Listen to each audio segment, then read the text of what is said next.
সাহাবাদের কষ্ট দেখলে তিনি সহ্য করতে পারতেন না। হযরত জাবের রাদিয়াল্লাহু তাআলা আনহুর পক্ষ থেকে যখন তিনি একে একে 2 বার রিকোয়েস্ট করেছেন, সুপারিশ করেছেন, তারা সুপারিশ মানেন এখনই দিতে হবে। নবীজির জোশ এসে গেছে নবুয়তের মধ্যে, নবুয়তে নববীর মধ্যে জোশ এসে গেছে। নবীজি বলেন, জাবের তোমার যা খেজুর আছে সবগুলো পাড়ো আর স্তূপ করো। জাবের রাদিয়াল্লাহু তাআলা আনহু খেজুর পেড়ে বাগানে স্তূপ করে রাসূল পাক সাল্লাল্লাহু আলাইহি সাল্লামকে খবর জানাইলেন। নবীজি আসলেন, দেখছেন স্তূপ কোনটা বড়, ওইটার উপরে উঠে বসে একবারে আসাম দিয়ে সুন্দর করে বসলেন। বসে এবার নূরে নবুয়ত না, আল্লাহু আকবার, বললেন, জাবের পাওনাদারদেরকে ডাকো আর মাপতে থাকো, দিতে থাকো, মাপতে থাকবা, দিতে থাকবা, আছে কি নাই, শেষ হয়ে গেল কি আছে দেখবা না কিছুই, শুধু মাপতে থাকবা, দিতে থাকবা, শুধুই মাপতে থাকবা। ফাকান্নাহা লাম তানকুস তামরা। জাবের রাদিয়াল্লাহু তাআলা আনহু বলেন, আমার প্যারা নবী সাল্লাল্লাহু আলাইহি ওয়াসাল্লাম বলার সঙ্গে সঙ্গে আমি মাপতেছিলাম, পাওনাদারদেরকে একের পর এক তাদের পাওনা দিতেছিলাম। কিন্তু আমার দিলে কয়েক খেজুর যা আছে একজনকে দিলেই শেষ হয়ে যাবে, কিন্তু পাওনাদার তো অনেক বেশি, সবাইকে কোত্থেকে দিব। আমার ভিতরে ইয়াকিন ছিল আমার খেজুরের উপরে বরকতের নবী মুহাম্মদুর রাসূলুল্লাহ সাল্লাল্লাহু আলাইহি ওয়াসাল্লাম যেহেতু উঠে বসে গেছেন, তাহলে ইনশাআল্লাহ খেজুর মাইপা মাইপা দিব, তো খেজুর শেষ হবে না। জাবের বলেন, একের পর এক দিতেছিলাম, রসুল বসে আছেন আর আমি মাপতেছিলাম, ইহুদি পাওনাদারদেরকে আমি পাওনা বুঝায় দিতেছিলাম, দেওয়া শেষ। এবার রসুল সাল্লাল্লাহু আলাইহি ওয়াসাল্লাম নামলেন। জাবের বলেন, আমি দেখলাম একটা খেজুরও যেন শেষ হয় নাই, কিন্তু পাওনাদারদের পাওনা আদায় করা শেষ হয়ে গেছে। قل إن كنتم تحبون الله فاتبعوني يحببكم الله ويغفر لكم ذنوبكم والله غفور رحيم. وقال رسول الله صلى الله عليه وسلم لا يؤمن أحدكم حتى أكون أحب إليه من والده وولده والناس أجمعين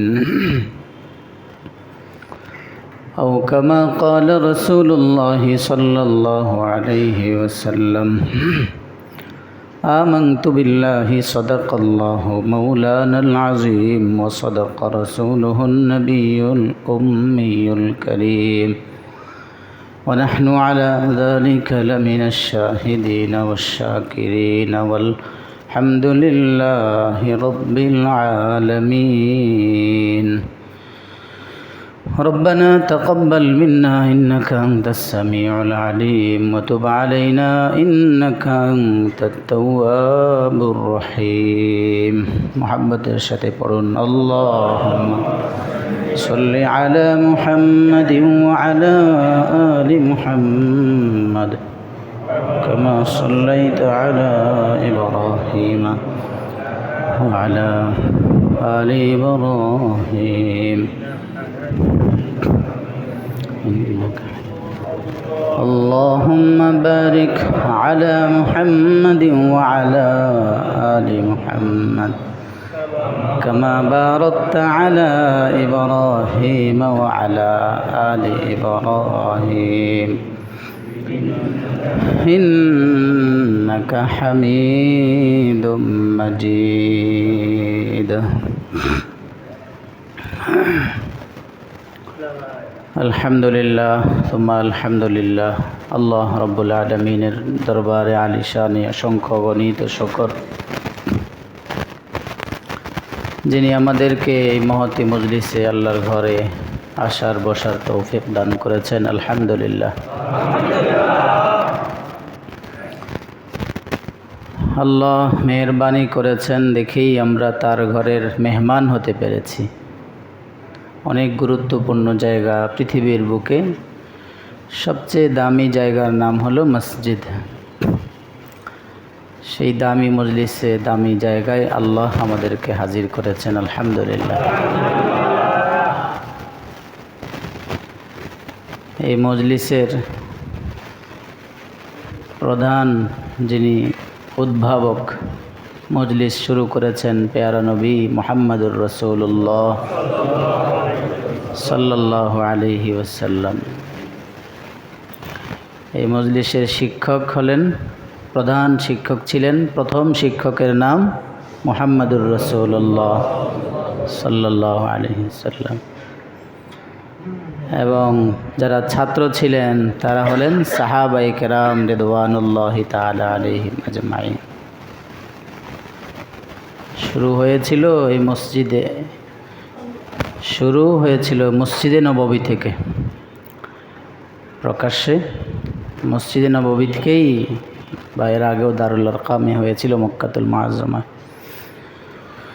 আল্লাহ, তো এই মহতি বরকতময় মজলিস আল্লাহর ঘরে আসার তৌফিক দিয়েছেন আল্লাহ। সাথে তো রসুল পাক সাল্লাল্লাহু আলাইহি ওয়াসাল্লাম বলেছেন, এই জাতীয় দ্বীনি মজলিস হলো আল্লাহর কাছে সবচেয়ে দামি মজলিস। এই মজলিসের উপরে নূরের সামিয়ানা এবং নিচেও নূরের সামিয়ানা। নূরের বিছানায় আমরা বসে আছি, উপরে নূরের সামিয়ানা। আপনি বলতে পারেন কই নূর? উপরে দেখি একটা ছাদ, নিচে আছে কার্পেট। শুধু তাই, রসুল আরও বলেছেন, প্রত্যেকটা শ্রোতার সাথে পাশে পাশে একজন করে ফেরেশতা বসে থাকেন। এবং এই দিনই মজলিসকে চারদিক থেকে আপনার বরাবর নয় যে আপনি 3.5 হাত উঁচু বস এই বরাবর করেন না, জমিন থেকে আসমান পর্যন্ত পুরোটা খালি জায়গা।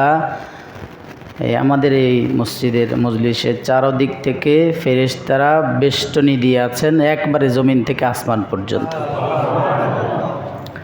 হ্যাঁ, আপনি বলবেন আমি তো দেখি না, আমি চারপাশে দেখি হলো দেয়াল, আমার পাশে হলো এই পাশে একজন, এই পাশে আরেকজন, ফেরেশতা কোথায় হলো?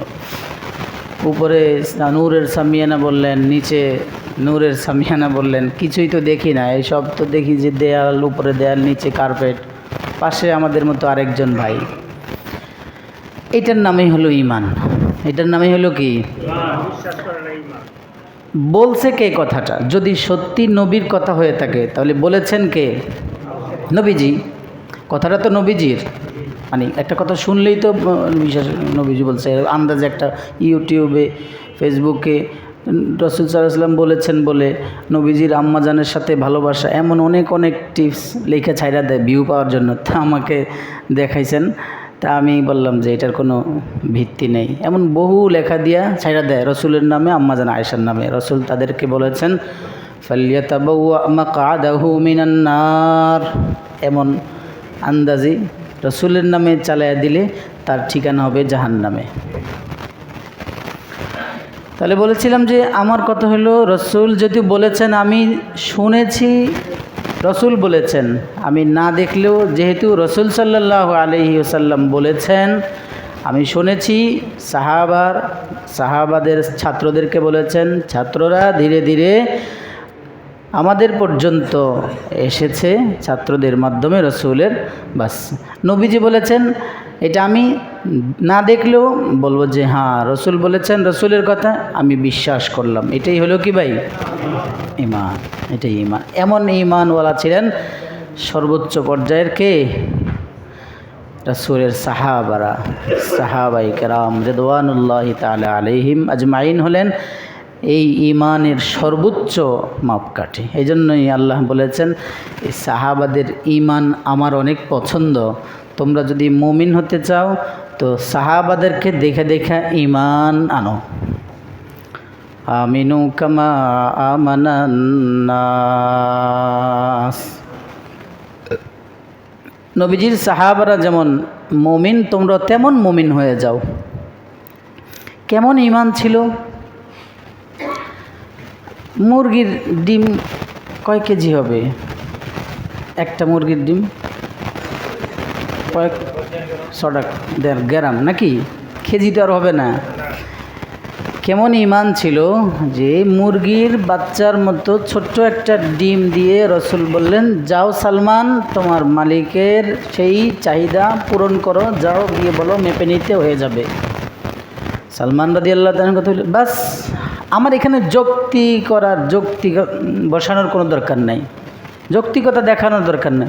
এটা কি হবেই নি ইয়া রাসূলুল্লাহ, এবং চাইছি তো 40 উকিয়া। ঘটনা তো জানেন না মনে হয়। সালমান ফারসি রাদিয়াল্লাহু তাআলা আনহু তিনি আমাদের জন্য মডেল, সত্য তালাশের ক্ষেত্রে, হক অনুসন্ধানে তিনি ছিলেন এক অনন্য দৃষ্টান্ত। তিনি পারস্যের অধিবাসী ছিলেন, যেটা বর্তমান ইরান। পারস্যবাসী অগ্নিপূজারী ছিল, তো তিনিও এক অগ্নিপূজকের ঘরেই জন্মগ্রহণ করেছেন, হযরত সালমান ফারসি রাদিয়াল্লাহু তাআলা আনহু জন্মগ্রহণ করেছেন অগ্নিপূজকদের ঘরে। কিন্তু ইসলাম এবং সত্যতা তাকে খুব গ্রাস করেছে। তিনি তখনকার সময়ে ইসলাম ধর্ম ছিল খ্রিস্টান, নাসাই ধর্ম যেটা নাসারা, সেটাই ছিল সত্য ধর্ম। বর্তমান যেমন ইসলাম ধর্ম সত্য, তখনকার ইসলাম ধর্মের নাম কি? খ্রিস্টান ধর্ম।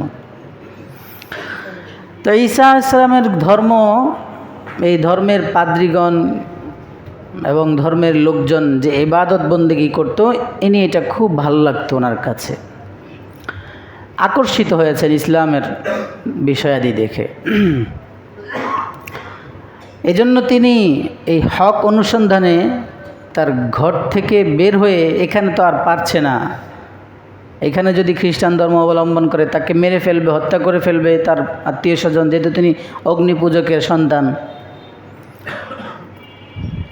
তিনি ঘর থেকে হক অনুসন্ধানের জন্য দেশ ত্যাগ করে সিরিয়ায় চলে গেছেন। পারস্য থেকে বাইতুল মকদেসের দিকে সিরিয়ায় গিয়ে ওখানে একে একে 5-7 জন, একাধিক, সংখ্যাটা মনে নেই, একাধিক পাদ্রীর খেদমত করেছেন। মানে আমরা আমাদের ভাষায় যেটা বলবো যে ধর্মগুরু একাধিক আল্লাহওয়ালার সহবত উঠাইছেন, বাস এতটুকু যদি বলেন বুঝেন। এই আল্লাহওয়ালার সহবতে গিয়া তিনি ইসলাম ধর্ম গ্রহণ করে ওনার কাছে ছিলেন।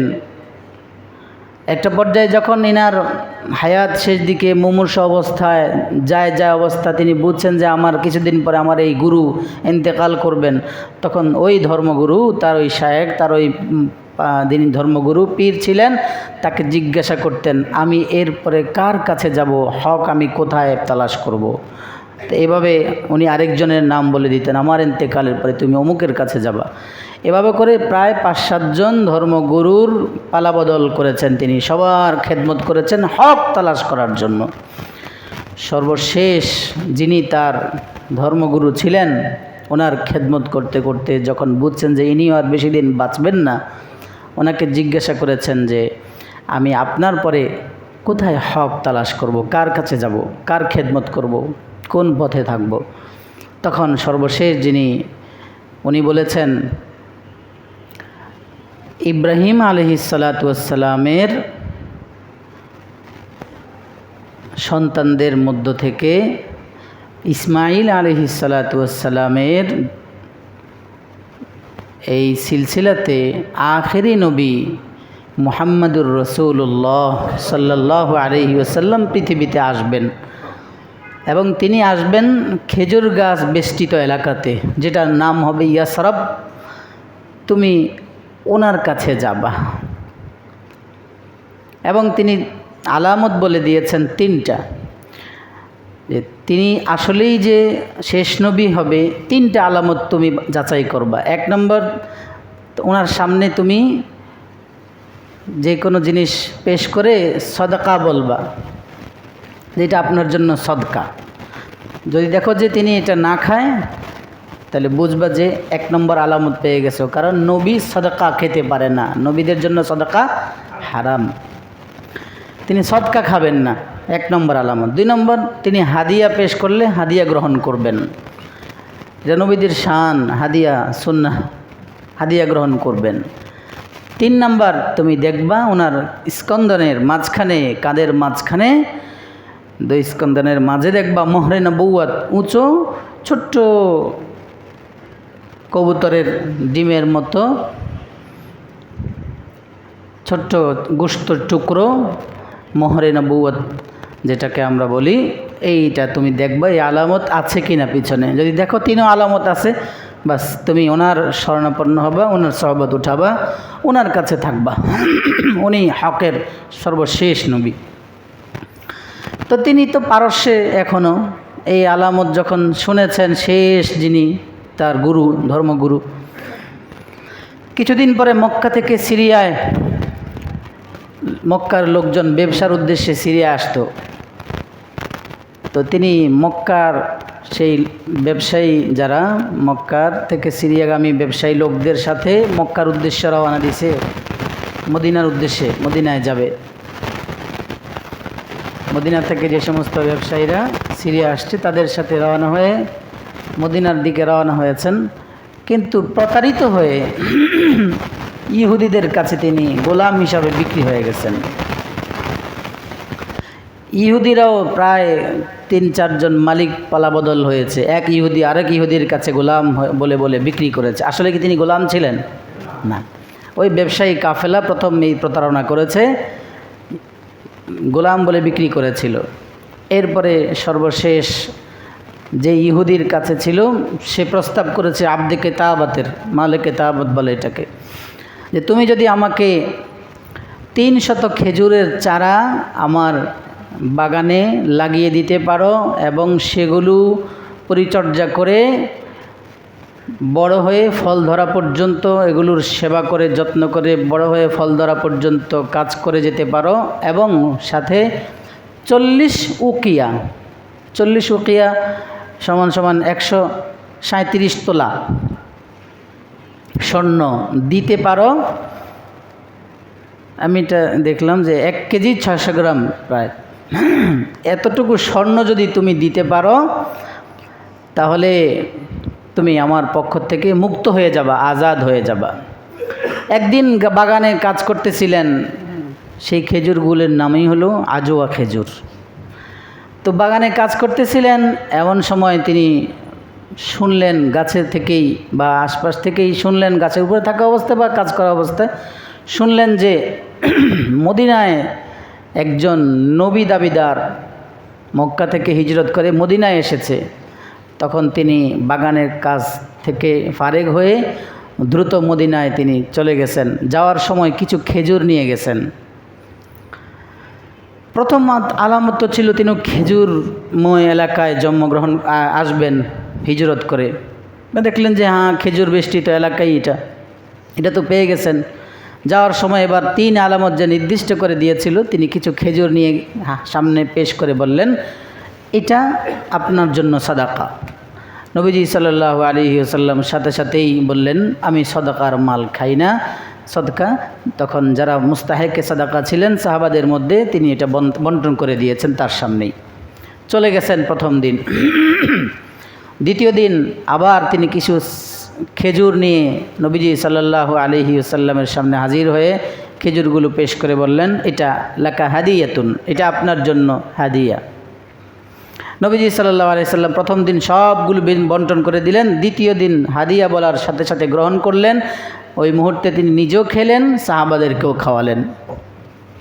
2 আলামত পেয়ে যাওয়ার সাথে সাথে তিনি আর দেরি করেন নাই। এবার তিনি কোচামুচি করে, কাকুতি মিনতি বিভিন্ন ভান করে আস্তে করে পিছনে চলে গেছেন। নবীজিও বুঝছেন যে সে আমাকে ট্রাই করতেছে।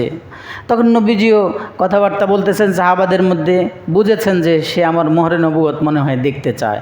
নবীজি আস্তে করে পিঠ মোবারক থেকে কাপড়টা কিছু সরিয়ে দিয়েছেন। দেওয়ার সাথে সাথে তিনি দেখে আর চোখের পানি ধরে রাখতে পারেন নাই। 350 বছর পর্যন্ত যিনি হক তালাশ করেছেন, যে হকের পথে থেকে মরণ যেন হয়, এজন্য 350 বছর পর্যন্ত ঈমানের তালাশ করেছেন। সাথে সাথেই নবীজি সাল্লাল্লাহু আলাইহি সাল্লামের হাতে হাত দিয়ে বায়াত গ্রহণ করেছেন। নবীজি সাল্লাল্লাহু আলাইহি ওয়াসাল্লামকে শোনালেন, ইয়া রাসূলুল্লাহ, আমার মুনিব আমাকে এই শর্ত দিয়েছে, আমি যদি এই শর্ত পূরণ করতে পারি তাহলে আমার মুনিব আমাকে আজাদ করে দিবে। পেয়ারা রসুল সাল্লাল্লাহু আলাইহি ওয়াসাল্লাম সাহাবাদের মধ্যে ঘোষণা করলেন, সালমান আমার সাহাবী, আজ থেকে তার মুনিব তাকে অনেক কষ্টদায়ক দুইটা শর্ত দিয়েছে, অত্যন্ত কষ্ট তার জন্য হবে এটা, কিন্তু তোমরা যদি সহযোগিতা করো তাহলে তার জন্য সহজ হবে। নবীজি এলান করলেন 300 খেজুরের চারা লাগবে। এলান করতেই নবীজি সাল্লাল্লাহু আলাইহি ওয়াসাল্লামের এই জবান মুবারকের কথা শুনে এক এক সাহাবী এক একভাবে খেজুরের চারা নিয়ে আসছেন, কেউ 10টা, কেউ 20টা, যার যতটুকু তৌফিক হয়েছে খেজুরের চারা এনে রাসূলুল্লাহ সাল্লাল্লাহু তাআলা আলাইহি ওয়াসাল্লামের দরবারে নববীতে হাজির করলেন।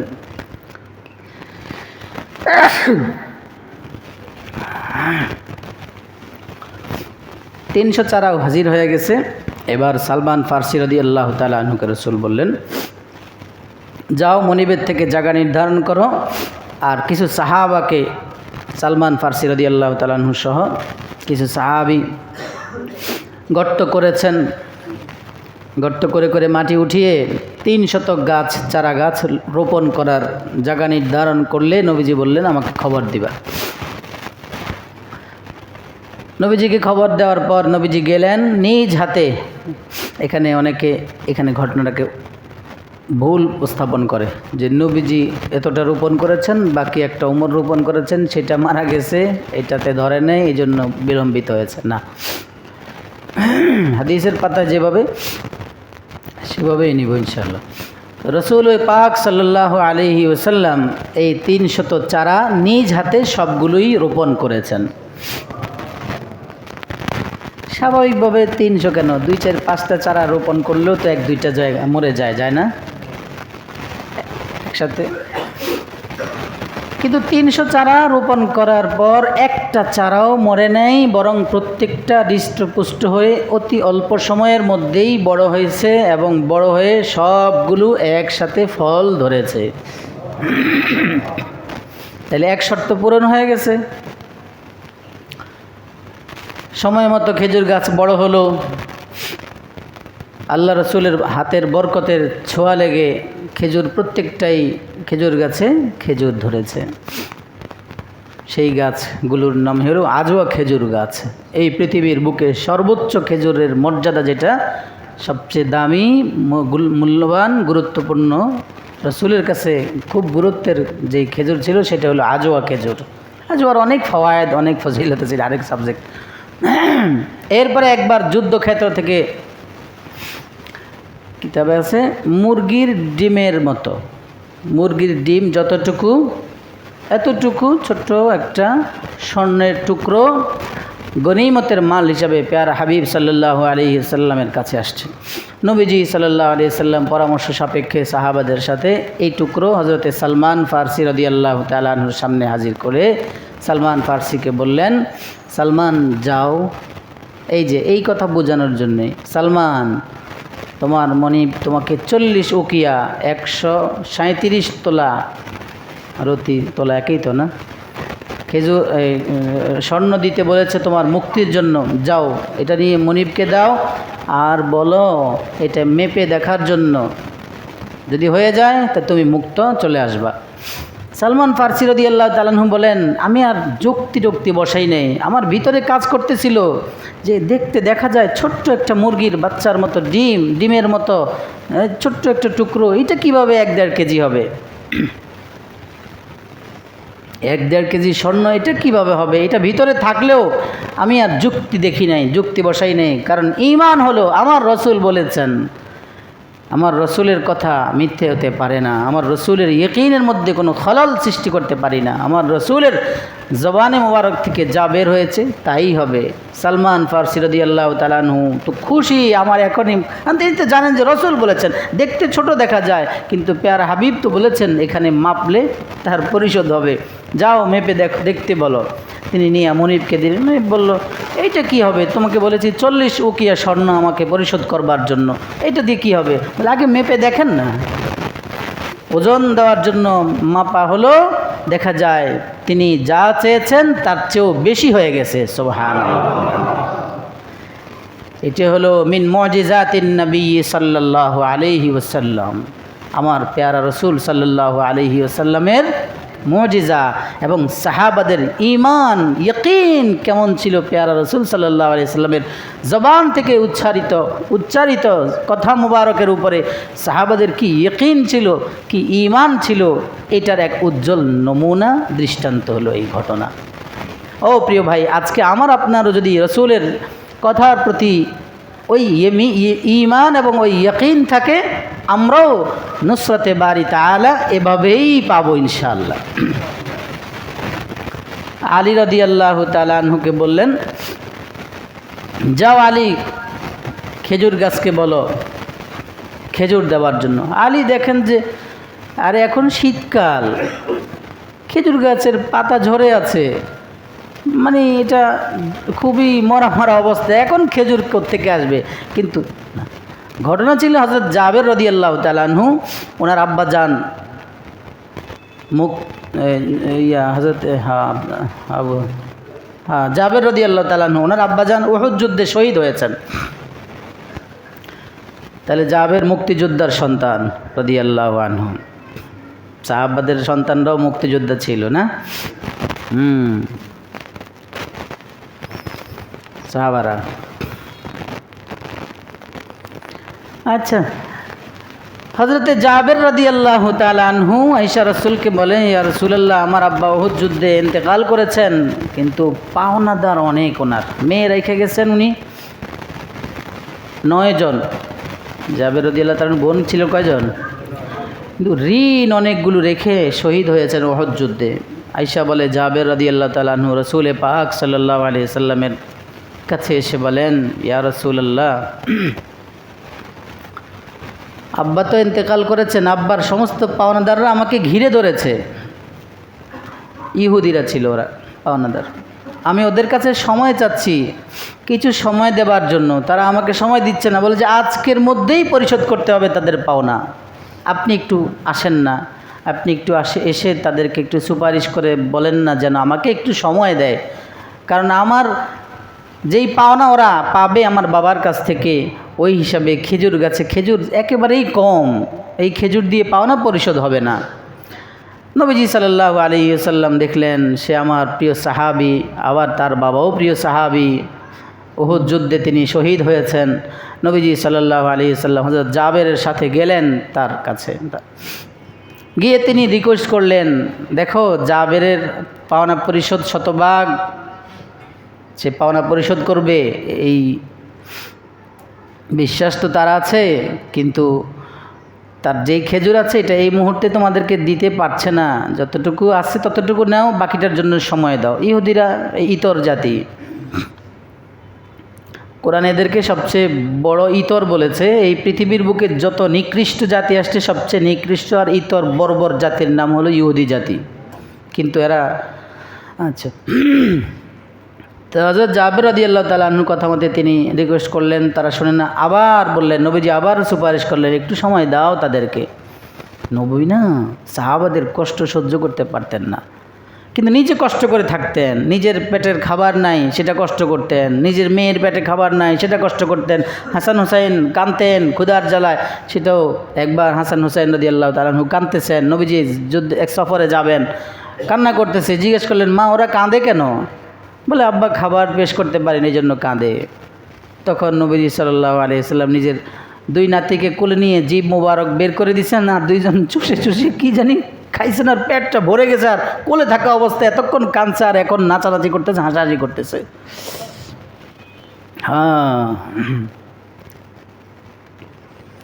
হযরতে ফাতেমা রাদিয়াল্লাহু তাআলা আনহার কাছে রাসূল যে কোনো জায়গায় যাইতেন, দেখা করে যাইতেন। একবার গেছেন, দেখা করে যাবেন, কোথাও সফরে বের হইলেই দেখা করে যাইতেন। তো সব সময় গেলেই সালাম দিলেই দরজা খুলে লাফ দিয়ে, আজকে খোলে না। ফাতেমা দরজা খোলো, আব্বা দরজা খুলতে তো পারছি না। রাসূল বুঝেছেন যে তার শরীর ঢাকার মতো কাপড়টুকু নেই, সাথে সাথে শরীরের চাদর খুলে উপরেরটা নবীজি দরজার উপর দিয়ে দিলেন, হযরতে ফাতেমা এটা পরে এরপরে এসে দরজা খুললেন। কিন্তু তখনও নবীজি জোশ আসে নাই, কিন্তু সাহাবাদের কষ্ট দেখলে তিনি সহ্য করতে পারতেন না। হযরত জাবের রাদিয়াল্লাহু তাআলা আনহুর পক্ষ থেকে যখন তিনি একে একে দুইবার রিকোয়েস্ট করেছেন, সুপারিশ করেছেন, তারা সুপারিশ মানে না, এখনই দিতে হবে। নবীজির জোশ এসে গেছে, নবুয়তের মধ্যে, নবুয়তে নববীর মধ্যে জোশ এসে গেছে। নবীজি বলেন, জাবের, তোমার যা খেজুর আছে সবগুলো পারো আর স্তূপ করো। আল্লাহ, সবগুলো পারো আর কি করো? স্তূপ করো। স্তূপ করে আমাকে খবর দিও, আমাকে খবর দিলে আমি আসব। জাবের রাদিয়াল্লাহু তাআলা আনহু খেজুর পেড়ে বাগানে স্তূপ করে রাসূল পাক সাল্লাল্লাহু আলাইহি সাল্লামকে খবর জানাইলেন। নবীজি আসলেন, দেখছেন স্তূপ কোনটা বড়, ওইটার উপরে উঠে বসে একবারে আসাম দিয়ে সুন্দর করে বসলেন। বসে এবার নূরে নবুয়ত না, আল্লাহু আকবার, বললেন, জাবের, পাওনাদারদেরকে ডাকো আর মাপতে থাকো, দিতে থাকো। মাপতে থাকবা, দিতে থাকবা, আছে কি নাই, শেষ হয়ে গেল কি আছে দেখবা না কিছুই, শুধু মাপতে থাকবা, দিতে থাকবা, শুধুই মাপতে থাকবা। ফাকান্নাহা লাম তানকুস তামরা। জাবের রাদিয়াল্লাহু তাআলা আনহু বলেন, আমার প্যারা নবী সাল্লাল্লাহু আলাইহি ওয়াসাল্লাম বলার সঙ্গে সঙ্গে আমি মাপতেছিলাম, পাওনাদারদেরকে একের পর এক তাদের পাওনা দিতেছিলাম। কিন্তু আমার দিলে কয়েক খেজুর যা আছে একজনকে দিলেই শেষ হয়ে যাবে, কিন্তু পাওনাদার তো অনেক বেশি, সবাইকে কোত্থেকে দিব। আমার ভিতরে ইয়াকিন ছিল আমার খেজুরের উপরে বরকতের নবী মুহাম্মদুর রাসূলুল্লাহ সাল্লাল্লাহু আলাইহি ওয়াসাল্লাম যেহেতু উঠে বসে গেছেন, তাহলে ইনশাআল্লাহ খেজুর মাইপা মাইপা দিব, তো খেজুর শেষ হবে না। জাবের বলেন, একের পর এক দিতেছিলাম, রসুল বসে আছেন আর আমি মাপতেছিলাম, ইহুদি পাওনাদারদেরকে আমি পাওনা বুঝায় দিতেছিলাম, দেওয়া শেষ। এবার রসুল সাল্লাল্লাহু আলাইহি ওয়াসাল্লাম নামলেন। জাবের বলেন, আমি দেখলাম একটা খেজুরও যেন শেষ হয় নাই, কিন্তু পাওনাদারদের পাওনা আদায় করা শেষ হয়ে গেছে। ফাকান্নাহা লাম তানকুস তামরা, কেমন যেন একটা খেজুরও শেষ হয় নাই, তাকে দেখি সবগুলো খেজুর স্তবের মধ্যে পড়ে আছে। নবীজি বললেন, জাবের, যাও খেজুরগুলো নিয়ে বাসায় চলে যাও, তোমার বোনদের মধ্যে বন্টন করে তোমরা নিজেরা খাও। জাবের বলে, খেজুর আছে অল্প কয়টা, আমার বাহ্যিক নজর তো হলো এই খেজুর দিয়ে পাওনা পরিশোধ হবে না, কিন্তু বলেছেন কে? আল্লাহর হাবিব সাল্লাল্লাহু আলাইহি ওয়াসাল্লাম। যাবে তুমি মাপতে থাকো আর দিতে থাকো, বাস। আমি বুঝছি যে ঘটনা ঘটে গেছে। এখানে নবীজি যেহেতু বলেছেন মাপতে থাকো আর দিতে থাকো, তাহলে বোঝা গেছে আমি যতক্ষণ দিতে থাকবো পাওনা পরিশোধ না হওয়া পর্যন্ত খেজুর শেষ হবে না। বাকি স্তূপটা আপন জায়গায় আছে, ওই বড় স্তূপের মধ্যে উঠে যিনি বসছেন আমি দিতেছিলাম, ওইটাই রয়ে গেছে। একদিন দুপুরবেলা রাসূল করিম সাল্লাল্লাহু আলাইহি ওয়াসাল্লাম বের হয়েছেন। বের হয়ে দেখেন দুপুরে তো মদিনায় অনেক গরম, মক্কা শরীফ মদিনা শরীফে জানেনি, এই সময়ও নবীজি বের হয়েছেন, খোঁজখবর নিতেছেন। দেখেন কয়েকজন সাহাবিও বের হয়ে ঘোরাঘুরি করতেছেন। তো রসুল জিজ্ঞেস করলেন, কেন এসেছ তোমরা? তখন নবীজিকে তারা বললেন, ইয়া রাসূলুল্লাহ, ক্ষুধার জ্বালা সহ্য করতে না পেরে আমরা বের হয়েছি খাবারের অনুসন্ধানে। তখন রসুল তাদেরকে সান্ত্বনা বাণী শুনিয়ে বললেন, মা আখরাজানি ইল্লা মা আখরাজাকুম। সাহাবীরা আমার, তোমরা আমার কর্মী, আমি তোমাদের নেতা। এমন নয় যে নেতা পেট ভরে খাইতেছে তোমাদের খাবার দেয় না। তোমরা যেই কারণে বের হয়েছ, আমি নবীও সেই কারণেই বের হয়েছি। তার মানে তোমাদের পেটে যেমন খাবার নাই, আমি নবীর পেটেও খাবার নাই। আমিও ক্ষুধার জ্বালা সহ্য করতে না পেরে মদিনায় বের হয়েছি। বললে জান্নাতি খাবার আসতে দেরি হইতো? কথা বলেন, দেরি হইতো না। হযরত আলীকে বলেন, আলী, আমার সাহাবাদের খাবারের যন্ত্রণার কষ্ট আমার বরদাস্ত হয় না। আলী, ওই যে খেজুর গাছ দেখা যায়, যাও ওখানে যাও, খেজুর গাছকে গিয়ে বলো, ও খেজুর গাছ, পেয়ারা নবী বলেছেন খেজুর দেওয়ার জন্য। আলী বলেন, বাহ্যিকভাবে দেখি আমি খেজুর গাছ, শীত মৌসুম, পাতাটা সব শুকিয়ে গেছে, সবগুলো গাছটা জীর্ণ শীর্ণ অবস্থায়। এখন খেজুর গাছে খেজুরও নাই, দেখা যায় বাহ্যিকভাবে আমি দেখতেছি গাছে কোনো খেজুরেই নাই, কিন্তু আমার রসুল যেহেতু বলেছেন খেজুর অবশ্যই আসবে, কোনো সন্দেহ নাই। আলীর কি ইয়াকিন, দেখতেছেন গাছে খেজুর নাই, কিন্তু তিনি জানেন রসুল বলেছেন, রসুলের কথা যদি বলি তাহলে এই মুহূর্তে খেজুর দিবে, এই জন্য ইয়াকিন এত বেশি। দেখতেছে খেজুর নাই, তারপরেও খেজুর গাছের নিচে আগে সুন্দর করে চাদর বিছাইছেন, কারণ জানে বললেই তো খেজুর আসবে, নিচে পড়বে, ময়লা লাগবে না।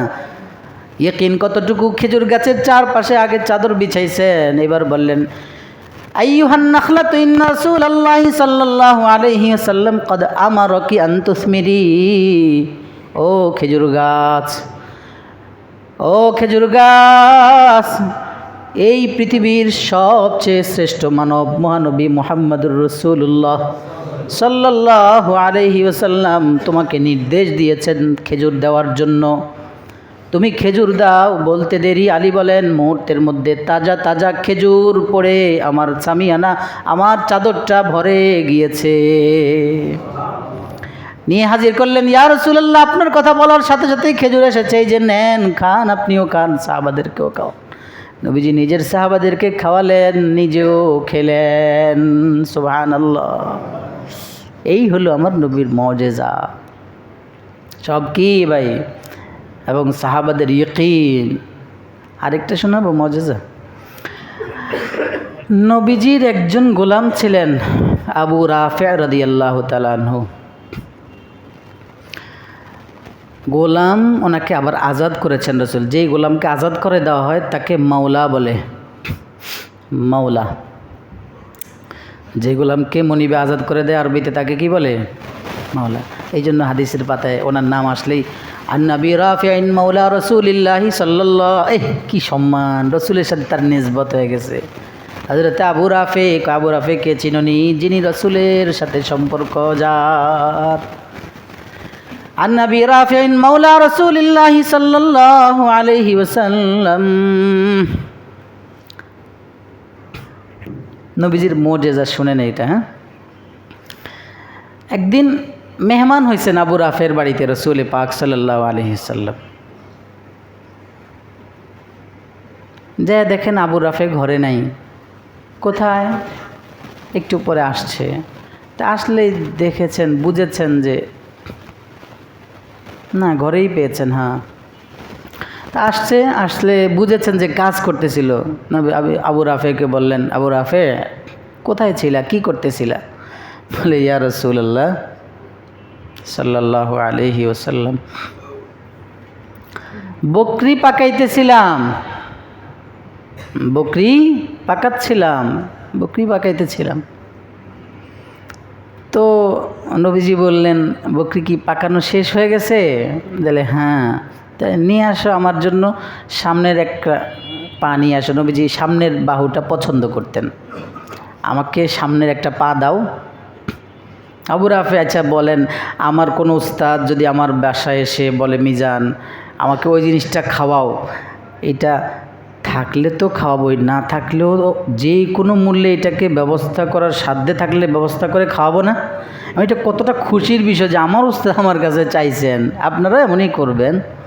তো আবু রাফের কথা হলো, আমার হাবিব আমার বাসায় মেহমান, আবার আমার কাছে খাবার চাইতেছেন, আবার সেটা হাজিরও আছে, কি খুশি।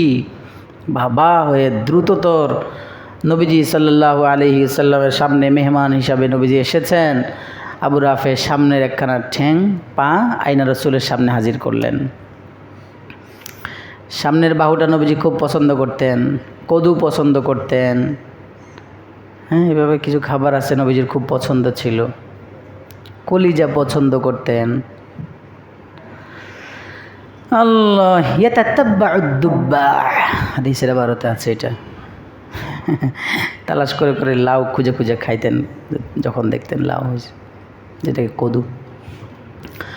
আবু রাফে রাদিয়াল্লাহু তাআলা আনহু সামনের একখানা ঠ্যাং পা যখন নবীজির সামনে হাজির করলো, বাহুটা, বাস নবীজি খেলেন সুন্দর করে এটাকে, গোশত খেয়ে হাড়টাকে সুন্দর করে মুছে চিবিয়ে। এখন এইভাবে যদি আমরা খাই, যারা সুন্নতকে অপছন্দ করে তারা আবার কটাক্ষ করে যে আপনারা যদি সবগুলো খেয়ে ফেলেন তাহলে কুকুর খাবে কি?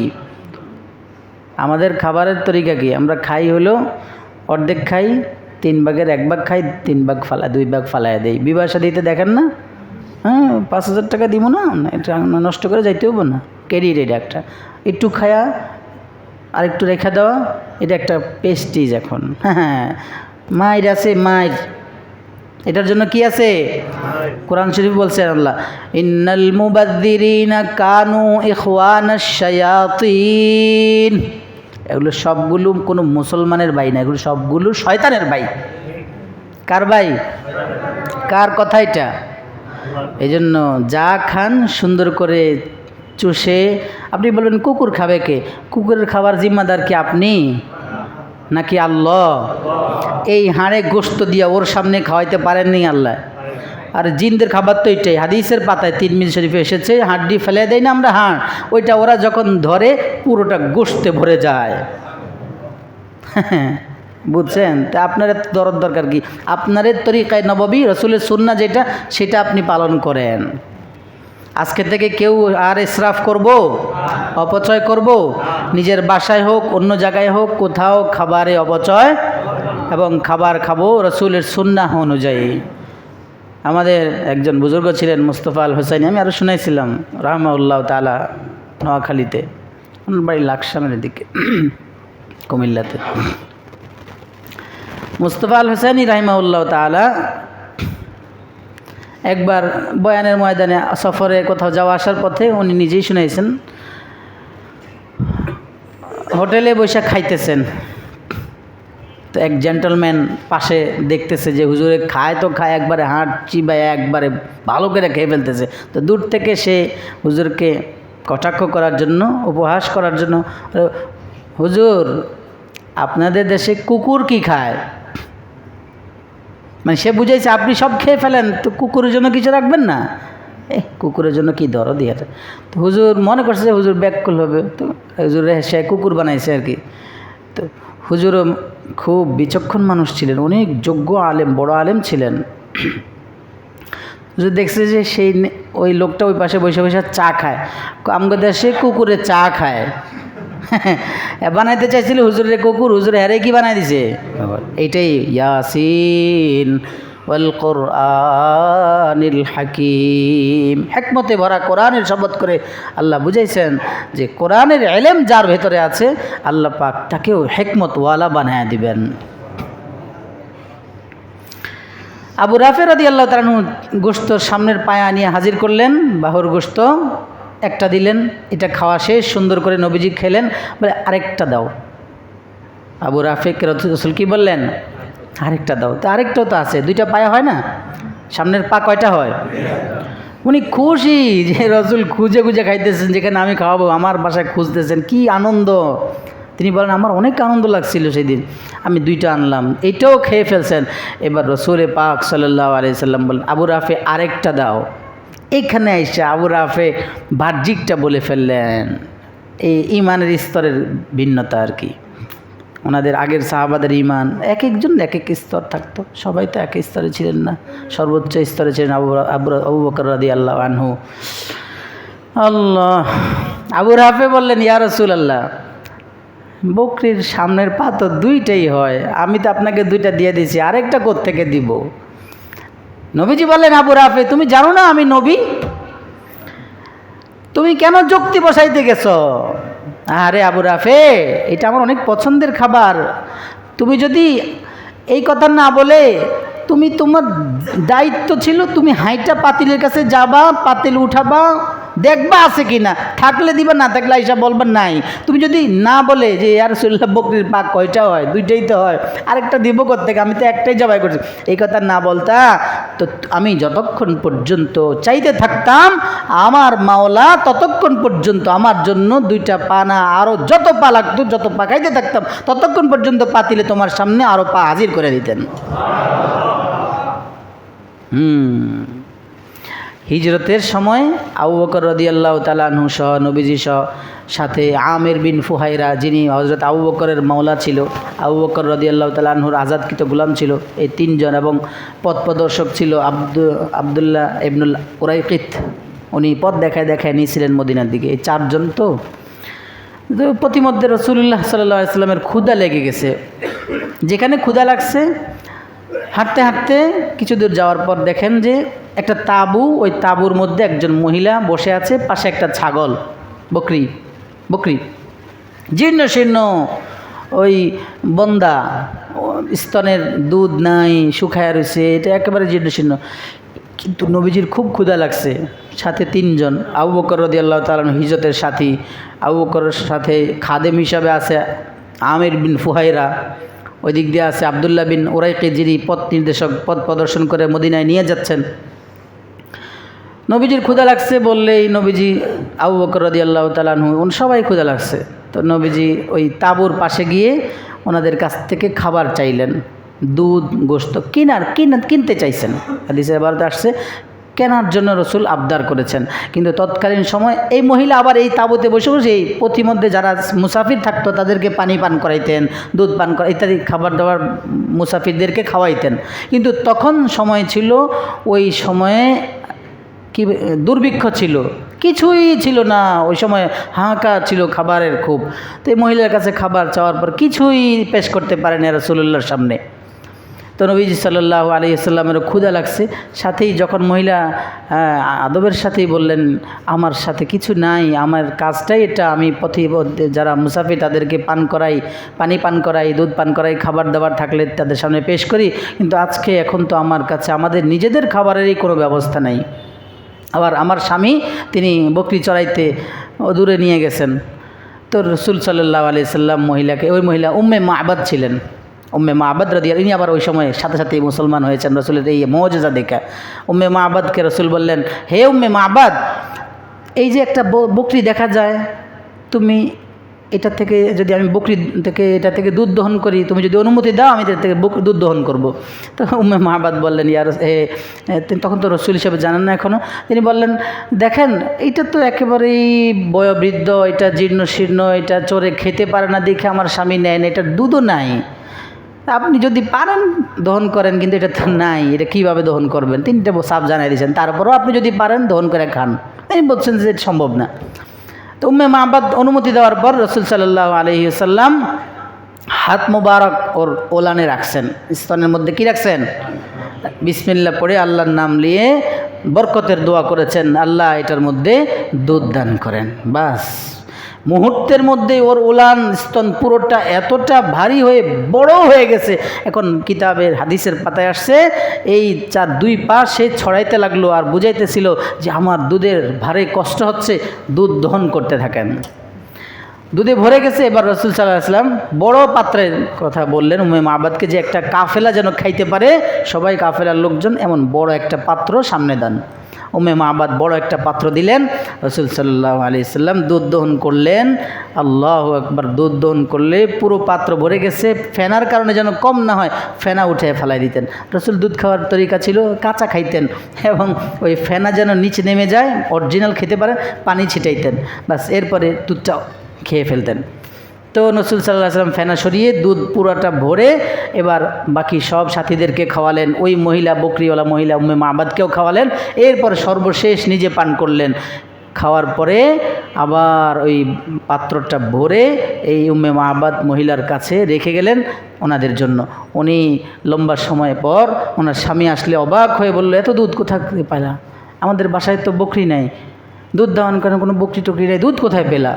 তখন তিনি বললেন যে আমার দৃষ্টিতে এই পৃথিবীর বুকে সবচেয়ে সুন্দর একজন মানুষ আজকে আমাদের এই পাশ দিয়ে গেছে। সচ্চরিত্রবান, এত সুন্দর চরিত্রের অধিকারী আমি আর কাউকে দেখি নেই। খুব সালেহ একজন মানুষ। একের পর এক রাসূলের অনেক গুণাগুণ তিনি বয়ান করেছেন, এবং তিনি ওই মুহূর্তে রাসূলুল্লাহর কাছে হাত দিয়ে এই মুআজিজা দেখে মুসলমান হয়ে গেছেন। বাস এই তো রসুল সাল্লাল্লাহু আলাইহি সাল্লামের মুজিজা আরও অনেক বহু আছে। আমরা সেই নবীর উম্মত আলহামদুলিল্লাহ। আল্লাহ পাক আমাদেরকে রসুল্লাহ সাল্লাল্লাহু আলাইহি সাল্লামের মোহাব্বত অন্তরের অন্তঃস্থলে বসানোর তৌফিক দান করেন, সুন্নাহ অনুযায়ী চলার তৌফিক দান করেন।